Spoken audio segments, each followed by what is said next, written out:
नमस्कार. मी प्रज्ञा बसमतकर, योग थेरपिस्ट, आरोग्य योग ह्या चॅनलमध्ये आपल्या सर्वांचं मनापासून स्वागत करते.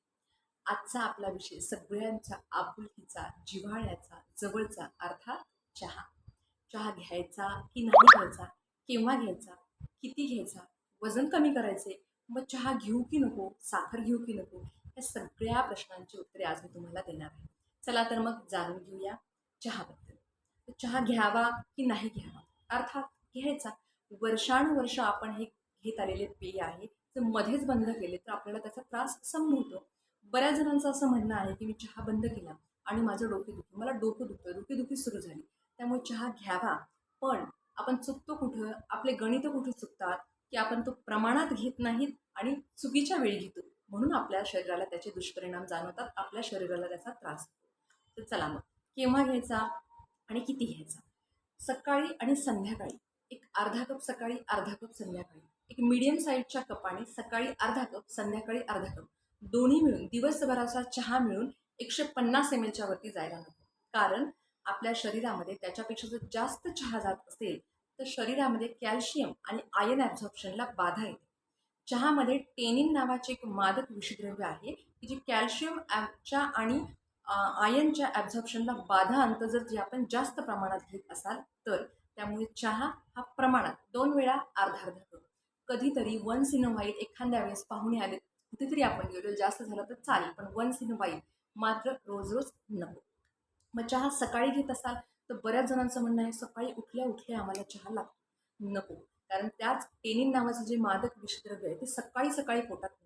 कारण रात्री 8 वाजता 9 वाजता आपण जेवलेले असाल आणि सकाळी 8 वाजता म्हणजे साधारण 10 ते 11 तास आपल्या पोटामध्ये काहीही नसतं.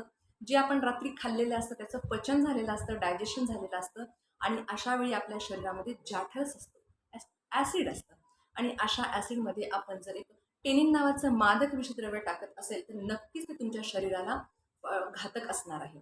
त्यामुळे सकाळी सकाळी नको. त्याचसोबत सकाळी सकाळी आपल्या शरीराचा मॅग्नेटिक फोर्स हा खूप जास्त आणि खूप छान असतो.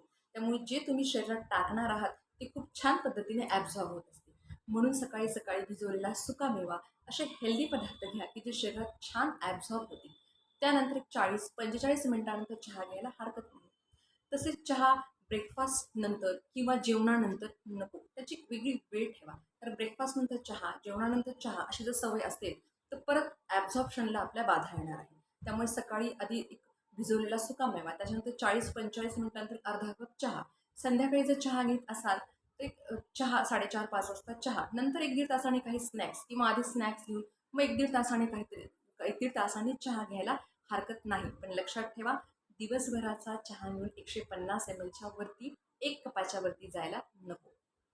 निसर्ग आपल्याला खूप गोष्टी देत असतं. जसं की बरेच जणांचं म्हणणं असतं की हरभरा डाळ खाल्ली की मला ॲसिडिटी होते, इंडायजेशन होतं. तर निसर्ग आपल्याला ही हरभरा डाळ इंडायजेशन व्हावं म्हणून देतं का? नाही. बरेच जणांचं म्हणणं असतं की तूर डाळ, पोहे खाल्लं की पण ॲसिडिटी होतं. तर आपल्या सगळ्या जे जे निसर्ग देतं त्या सगळ्यांचा स्वाद हा आपल्याला घ्यायलाच हवा. फक्त आपली गणितं कुठे चुकतात, आपण चुकीच्या वेळा आणि चुकीचं प्रमाण. जसं की संध्याकाळी 8:30, 9, 10 वाजता तुम्ही जर हरभरा डाळीचे पदार्थ खात असाल तर नक्कीच इंडायजेशन ॲसिडिटी ही होणारच आहे. एकतर संध्याकाळी खूप लाईट आहार हवा. कारण वातावरणामध्ये सूर्यशक्ती नसते, सूर्य नसतो, आणि आपण वातावरणाचा एक भागच आहे. आपल्या शरीरातही सूर्यशक्ती नाही आहे. मग हे अन्न पचवणार कोण? आणि अशा वेळेस हरभरा डाळ, छोले असे पदार्थ खाल्ल्यानंतर आपल्याला त्रास हा होणारच. मग हेच आपल्याला लक्षात घ्यायचं आहे की चुकीची वेळ आणि चुकीचं प्रमाण हे नको. मग रात्री जर तुम्ही असे पदार्थ खाणार असाल तर तुम्हाला त्याचा त्रास होणारच आहे. तसंच चहासोबत आहे. त्याचा कुठलाही जर आपल्याला दुष्परिणाम नको असेल तर दिवसभरात 150 ml च्या वरती नको, आणि वेळा मी तुम्हाला सांगितलेलाच आहे. मग वेट लॉस करायचा आहे, मग काय करू? मग साखरेचा चहा घेऊ की नको? घ्या. जर तुम्ही अर्धा कप घेणार असाल तर साखर कमीत कमी टाका. अर्धा कप चहा असेल तर अर्धा चमचा, 1 चमचा साखर टाका. त्याऐवजी जर व्हाईट शुगरच्या ऐवजी ब्राऊन शुगर किंवा प्युअर फॉर्ममधली खांडसरीचा वापर करा, त्याने तुम्हाला फायदा होणार आहे. आशा आहे सगळ्यांना चहाबद्दलच्या गोष्टी समजल्या आहेत. केव्हा घ्यावा, किती घ्यावा, कसा घ्यावा, हे तुम्हाला समजलंच असतील. धन्यवाद.